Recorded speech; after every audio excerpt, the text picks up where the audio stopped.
Okay, எந்த ஒரு சின்ன முடிவை அவங்களோட அம்மா கிட்ட கேட்டு மட்டுமே முடிவு எடுக்கிறாங்க? சார் 2-3 விஷயம் இருக்கு.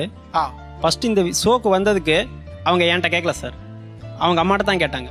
இங்க வரதுக்கு அவங்க அம்மா செலக்ஷன் பண்ண ட்ரெஸ் சார் இது பிரமாதமா இருக்கு சார். அந்த பிரேம் நீங்க பளிச்சுன்னு தெரியுதா? கேட்டா அவங்க பொண்ணுக்கு மேட்சான், அவங்க பொண்ணுக்கு மேட்ச்னு சொல்லிட்டு அவங்களுக்கு மேட்சா எடுத்து கொடுத்துருக்காங்க. எப்பா இது யாருக்குமே மேட்ச் இல்லப்பா அந்த கலர். இப்போ நான் அந்த பிங்க் கலர் saree இவர் எடுத்து கொடுத்தாரு. எனக்கு அதெல்லாம் விட்டுருங்கம்மா. இந்த சட்டை அவருக்கு மேட்சா இருக்கும்னு எப்படி சொன்னாங்க மட்டும் சொல்லுங்க. இல்ல நான் இந்த saree கட்டுறேன்னு சொல்லி எடுத்து வச்சேன், அதனால அவர் வேற கலர் எடுத்தாரு. நீங்களே பாருங்க, உங்க சாரியோட மேட்ச் பண்ணி போடும்போது அந்த கலர் என்ன மட்டும் தனியா தெரியுதுங்களா? அதான் சொல்ல உனக்கு தான் பேச வரேன். கொஞ்சம் டைம் கொடுத்து பேசிடுவேன். இப்போ நீங்க உங்க சாரியோட போடும்போது தெரியாது. இப்போ அவர் துண்டா தெரியாது பாருங்க சார். அது எங்க அம்மா செலக்ஷன் நல்லா இருக்கு, எனக்கு நல்லா இருக்கு. எவ்வளவு பெரிய வன்முறை பாருங்க. அவருக்கு பிடிக்குதா இல்லையாங்கிறது மேட்டரே இல்ல, எங்க அம்மாவுக்கு பிடிச்சிருக்கு அந்த ஆள் போட்டே ஆகணும். எவ்வளவு பெரிய வன்முறை பாருங்க. தானா அவர் ஒரு மனுஷன் தானே, அவருக்கு அந்த கலர் பிடிச்சிருக்கா பிடிக்கலையா நீங்க கேட்கணும்ல. பிங்க் பிடிக்கும் கேளுங்க, பிங்க் பிடிக்கும். இல்லம்மா பிடிக்குமான்னு கேட்டீங்களா முதல்ல? இந்த கலர் சார் அவருக்கு பிங்க் பிடிக்கும் சார். நீங்க தமிழ் உங்களுக்கு புரியும்ல, பிடிக்குமான்னு கேட்டீங்களா நான் கேட்கிறேன். அவங்களுக்கு என்ன பிடிக்குமோ அதை தான் நம்ம போடணும். நமக்கு என்ன பிடிக்குதோ அதை அவங்க போட மாட்டாங்க. அவங்களுக்கு என்ன பிடிக்குதோ அதை மட்டும் அவங்க செய்வாங்க.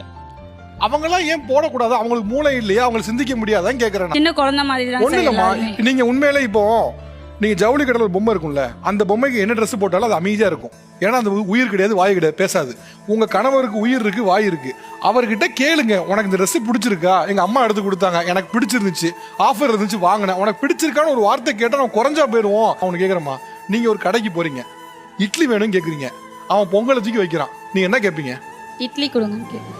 நான் இட்லி கேட்டா நீ என்ன பொங்கல் கொடுக்கன்னு கேட்பீங்க, கரெக்டா? அப்போ ஒரு கடையில காசு கொடுத்து வாங்குறதுக்கே நீங்க இப்படி கேக்குறீங்களே. உங்க கணவர் ஒரு உயிர் உள்ள ஜீவன். காசு தராங்க. இப்ப நீங்க எவ்வளவு தூரத்துக்கு உங்க கணவர் அவமதிக்கிறீங்க பாருங்க சார். அப்படி சொல்லல நானே.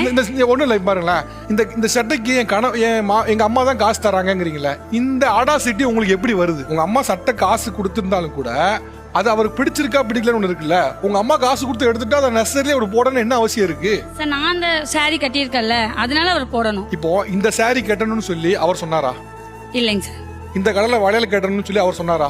இல்ல சார். இந்த மாதிரி செயின் போடணும் அவர் சொன்னாரா? இந்த மாதிரி பொட்டு வைக்கணும் அவர் சொன்னாரா?